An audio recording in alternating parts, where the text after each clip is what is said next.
उत्सव Shivakoti virtual school नेपालमा तपाईहरुलाई स्वागत छ। आज हामी ब्लड सेल्सको बारेमा स्टडी गर्दैछौं र आज चाहिँ पर्टिकुलरली व्हाइट ब्लड सेल्स र अलिकति कम्प्यारेटिभ म्यानरमा red blood cells versus white blood cells अनि प्लेटलेट्सको र फंक्सन अफ ब्लडको बारेमा स्टडी गर्छौं। यो भन्दा अगाडि हामीले रेड ब्लड सेलको कम्प्लिट स्टडी त्यो भन्दाखेरि अगाडि प्लाज्मा देखि लिएर ब्लड्सको ट्रान्सपोर्टेसन सिस्टम हाम्रो ब्लड सर्कुलेटरी सिस्टमको बारेमा चाहिँ हामीले स्टडी गरिसकेका छौं। यदि तपाईले त्यो लेसन हेर्न मन छ भने यतापट्टि आइकनमा गएर क्लिक गरेर प्लेलिस्टमा चेक आउट गर्न सक्नुहुनेछ। सुरु गरौँ आजको lesson. So white blood cell र रेड ब्लड सेल अलिकति कम्प्यारेटिभ म्यानरमा हामी स्टडी गर्ने प्रयास गरौँ। त्यसो गर्दाखेरि चाहिँ हामीलाई अलिकति याद हुन्छ है त। सो व्हाइट ब्लड सेल अथवा WBC लाई ल्युकोसाइट्स पनि भनिन्छ है। व्हाइट ब्लड सेल अथवा WBC लाई ल्युकोसाइट्स पनि भनिन्छ। रेड ब्लड सेललाई के भन्थ्यो?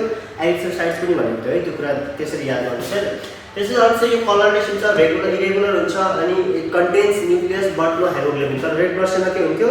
त्यो रेड कलर हुन्थ्यो due to presence of iron and haemoglobin. त्यसमा हेमोग्लोबिन हुन्थ्यो, त्यो चाहिँ बाइकन्केभ राउन्ड स्ट्रक्चर हुन्थ्यो र अर्को के हुन्थ्यो त त्यसमा चाहिँ न्यूक्लियस हुँदैन थियो। तर व्हाइट ब्लड सेलमा चाहिँ न्यूक्लियस हुन्छ है। अर्को छ यो न्यूक्लियस चाहिँ ग्रानुलर र नन ग्रानुलर हुन्छ के। र त्यही भएर ग्रानुलोसाइट्स र नन ग्रानुलोसाइट्स पनि भनिन्छ व्हाइट ब्लड सेलमा। सो ग्रानुलर न्यूक्लियस भनेको चाहिँ के भन्दाखेरि मल्टिलोब न्यूक्लियस भने त्यसलाई ग्रानुलर भन्छ अथवा त्यो white blood cell granulocytes. Single rounded structure nucleus छ भने व्हाइट ब्लड सेलमा त्यसलाई चाहिँ राउन्ड न्यूक्लियस भएको कारणले त्यसलाई नन ग्रानुलर अथवा नन ग्रानुलोसाइट्स पनि भनिन्छ। अब ग्रानुलोसाइट्समा 3 टाइपको व्हाइट ब्लड सेल पर्छ भने नन ग्रानुलोसाइट्समा 2 टाइपको हुन्छ र जम्मा 5 टाइपको व्हाइट ब्लड सेल्स हुन्छ। न्यूट्रोफिल्स, इस्नोफिल्स र बेसिलोफिल्स ग्रानुलोसाइट्समा पर्छ र लिम्फोसाइट्स र मोनोसाइट्स चाहिँ के पर्छ त नन ग्रानुलोसाइट अथवा एग्रानुलोसाइट्समा पनि पर्छ है। So these are the types of white blood cells on the basis of granulocytes अथवा ग्रानुलोसाइट्स नन ग्रानुलोसाइट ब्रेन छ कि छैन, न्यूक्लियसको लो स्ट्रक्चर कसरी छ भनेर हुन्छ।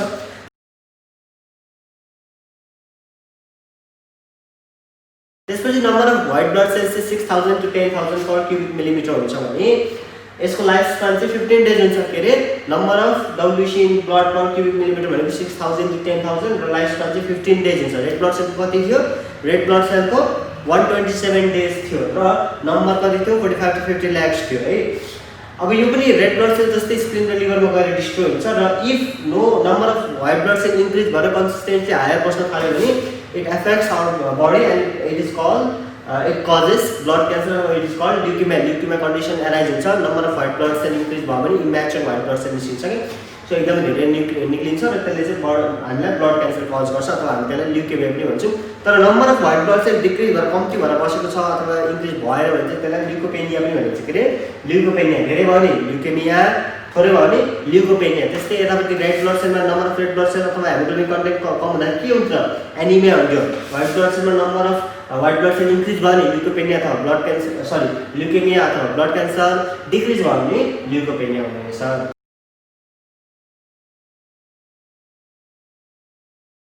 त्यस्तै व्हाइट ब्लड सेल चाहिँ हाम्रो बडीलाई फुल डिफेन्स मेकानिजममा हेल्प गर्छ। कामै त्यसको त्यही हो। कसरी फाइगोसाइट्स बनाउने, ब्याक्टेरिया खाइदिने हैन, प्रोडक्सन अफ एन्टिबडिज जसले चाहिँ भाइरसहरुसँग फाइट गर्न सक्छ, एन्टिबडिजहरु प्रोड्युस गरेर न्युट्रलाइजेसन अफ टक्सिक सब्स्टान्सेस गरेर भनेको कुनै पनि जर्म्सहरुले चाहिँ टक्सिक सब्स्टान्स रिलिज गरेर हाम्रो बडीलाई एफेक्ट गर्छ, त्यो टक्सिक सब्स्टान्सलाई न्युट्रलाइज गर्नु पर्यो नि त। त्यो काम पनि व्हाइट ब्लड सेलले गर्छ। सो यसरी विभिन्न काम जस्तै अब न्युट्रोफिल्सहरुले चाहिँ गरेर खाइदिन्छ कि न्युट्रोफिल्सले चाहिँ ब्याक्टेरियालाई खाइदिन्छ। यसरी प्रत्येकले आफ्नो काम गर्छन्। इस्नोफिल्सहरुले जेनरली एलर्जिक रिएक्सन कज गर्छ। त्यो जस्ट त्यसरी चाहिँ आफ्नो इन्डिभिजुअल वर्क हुन्छ, डिफरेन्ट वर्क हुन्छ। त्यसरी यिनीहरूले हाम्रो बडीको फुल डिफेन्स मेकानिजम गर्छ। Defence mechanism against foreign body, बाहिरबाट आएको बडी, ठीक छ। सो त्यो गर्छ है। सो मेन काम चाहिँ के रहेछ त? व्हाइट ब्लड सेलको डिफेन्स मेकानिजम रहेछ। र रेड ब्लड सेलको के थियो? ट्रान्सपोर्टेसन अफ अक्सिजन थियो हैन। ट्रान्सपोर्टेसन अफ अक्सिजन चाहिँ यसको मेन काम थियो भने रेड ब्लड सेलको, व्हाइट ब्लड सेलको चाहिँ डिफेन्स मेकानिजम रहेछ।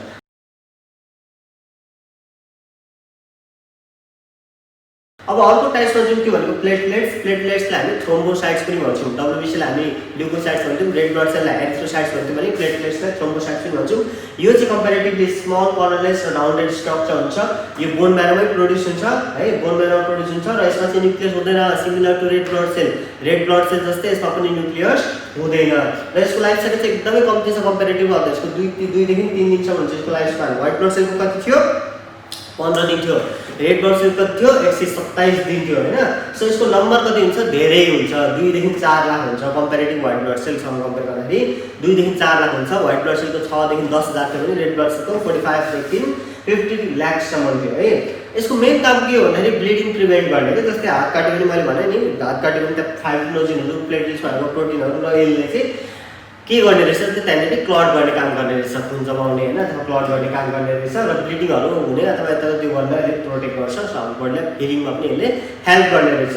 र अर्को यसको मेन इम्पोर्टेन्ट कुरा चाहिँ यो पनि स्प्लिनमा गएर डिस्ट्रोय हुन्छ। त्यही भएर स्प्लिनलाई चाहिँ ग्रेभयार्ड अफ ब्लड सेल्स पनि भनिन्छ हैन। मैले अगाडि पनि भन्छु रेड ब्लड सेल भनेको छु। So this is all about platelets. Actually फेरि हेर्नु त प्लेटलेट्स एकदमै सानो स्मल हुन्छ कलरलेस हुन्छ राउन्डेड स्ट्रक्चरको अथवा ओभलको हुन्छ। यो प्रोडक्सन हुन पनि बोन म्यारोमै हो। न्युक्लियस हुँदैन यसमा। त्यही भएर यसको लाइफ स्पान अराउन्ड 2 देखि 3 दिन हुन्छ।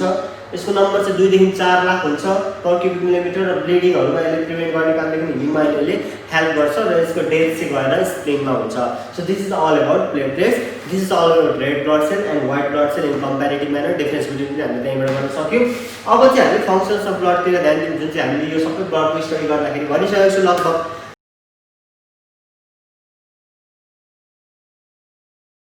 सो मेजर तीनटा फंक्शन्समा डिवाइड गरेको छ। एउटा हुन्छ ट्रान्सपोर्टेसन, अर्को हुन्छ रेगुलेसन र अर्को हुन्छ प्रोटेक्सन। सो ट्रान्सपोर्टेसनमा के ट्रान्सपोर्ट गर्छ यसले न्युट्रियन्ट्सहरुदेखि लिएर अक्सिजन सबै क्यारी गर्ने काम न्युट्रियन्ट्स अक्सिजनहरु क्यारी गर्छ। यसले डिफरेन्ट टिस्युमा लगेर क्यारी गर्छ। हाम्रो बडीको डिफरेन्ट पार्ट्सको टिस्युमा लगेर काम क्यारी गरेर छोड्दिन्छ।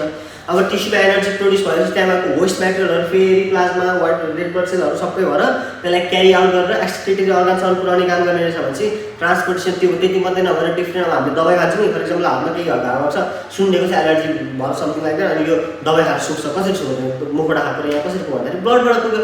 सो मेजर फंक्सन एउटा के हुने रहेछ त ट्रान्सपोर्टेसन। त्यस्तै हर्मोन्सहरु प्रोड्युस भएको हुन्छ नि यहाँ पिट्युटरी ग्ल्यान्डहरु प्रोड्युस भएको हर्मोन कसरी बडीभित्र भरिपुग्छ त भन्दाखेरि त्यो केबाट पुग्ने रहेछ त ब्लडबाट पुग्ने रहेछ। सो मेजर फंक्सन अफ ब्लडको के रहेछ त ट्रान्सपोर्टेसन।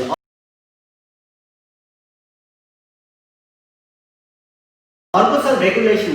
हाम्रो बडीको टेम्परेचर सेम हुन्छ नि होमियोस्टासिसमा कसरी बढ्छ बडी भन्दाखेरि त्यो के रहेछ त बडीको टेम्परेचर रेगुलेसन। त्यति मात्रै नभएर different environment acidic basic environment पनि रेगुलेट गर्छ। जसरी यहाँ चाहिँ फरेन बडीले हाम्रो बडीको भित्र कन्डिसनहरु चेन्ज गरेर त्यसलाई न्युट्रलाइज गर्ने काम पनि गर्न WBC हैन।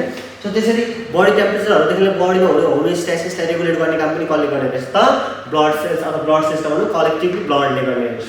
र अर्को मेजर फंक्सन भनेको प्रोटेक्सन जुन चाहिँ हामीले WBC मजाले भन्यौँ विभिन्न भाइरसेस ब्याक्टेरियाहरु बाहिरबाट आएको एन्टी अरु फरेन बडीहरुलाई न्युट्रलाइज गर्ने खाइदिने मार्दिने त्यहाँबाट निस्केको टक्सिक सब्स्टेन्सहरुलाई न्युट्रलाइज गर्ने सबै काम चाहिँ प्रोटेक्सनको अन्तर्गत पर्छ भने हाम्रो बडीलाई यो ब्लडले चाहिँ के गर्ने रहेछ डिफरेन्ट फरेन्स बडीबाट चाहिँ प्रोटेक्ट गर्ने रहेछ रोगहरुबाट पनि प्रोटेक्ट गर्ने रहेछ। So these are the three major functions of the blood. के रे major functions of the blood. First के छ ट्रान्सपोर्टेसन जे पनि हुन्छ वेस्ट प्रोडक्ट पनि त्यसले एक्सक्रिटरी अर्गानमा लाने र टिस्यु प्रोडक्ट पनि टिस्युसँग पुर्याउने। अर्को छ रेगुलेसन बडी टेम्परेचरदेखि लिएर होमियोस्टासिस मेन्टेन गर्ने एसिडिक बेसिक इन्भाइरोमेन्ट सबैलाई मेन्टेन गर्ने। र अर्को छ प्रोटेक्सन फरेन बडीहरुबाट हाम्रो बडीलाई बचाउने है। So this is all about the blood sales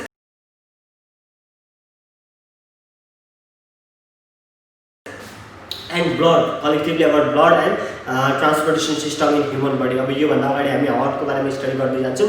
So what do you think about this lesson? If you have any questions regarding this particular lesson, go down below, ask your question. I'll be happy to answer your question. What do you think about this video? Go down below, comment, like, share, subscribe and hit that bell icon and see you in next video. Stay home and stay safe.